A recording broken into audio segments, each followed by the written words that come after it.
Before I let you go, I am going to utilize your insight to help me formulate my sleeper team for the AFC. I give you one for each conference before the season, and I'm circling around the Chargers right now. We spoke to Brandon Staley last week. I just love every word out of his mouth. And then, in the same way that we talked about, you want to put Justin Fields out there because get his mistakes out early. He's got a fully formed second-year quarterback as opposed to putting Herbert out there for the first time and going through lumps. And even though that was a hell of a lumpy rookie season for him last year, but it seems with everybody, there's playmakers on almost every damn level on every part of that roster.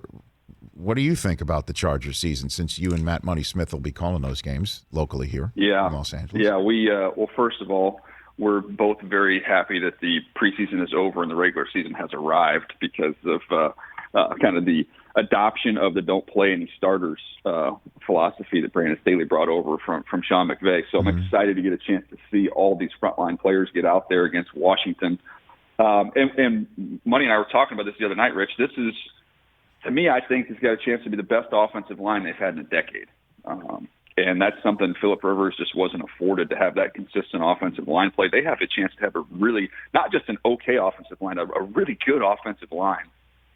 So that's going to be crucial. If they can stay healthy up front along the offensive line, they're going to score a boatload of points because Keenan Allen's, a premier route runner. Austin Eckler out in space is going to be a nightmare for teams. And then you flip it over to the defensive side of the ball. You've got an elite pass rusher in Bosa. Derwin James stays healthy with Brandon Staley's creativity. He's going to be all over the field.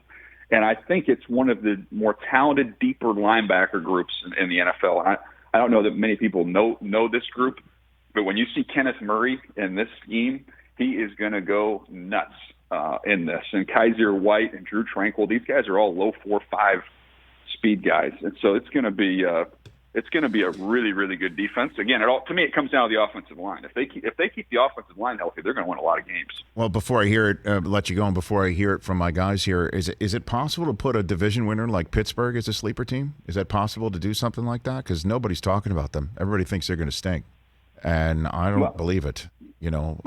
After the kind of collapse after the start last year, right. I talk about the offensive line for the Chargers and how improved it is. It's a TBD on the offensive line for the Steelers. There's so many new faces up there. That's the only thing that concerns me. I think Ben's arm's healthy enough to be able to push it more vertically than we saw last year. The question I have is, are they going to be able to protect him in order to get that accomplished? So I know one thing, watching their preseason games, if they don't run the ball, don't be afraid to still have Najee Harris on your fantasy team because he might catch 90 balls. That'll be the run game. Okay, good information. Excellent nugget. Go. You are now free to return to the symposium. Turn your camera back on. Tell them all. Hopefully still gainfully employed. You still. Hey, you watched all the way to the end. Thanks for that. Watch more right here.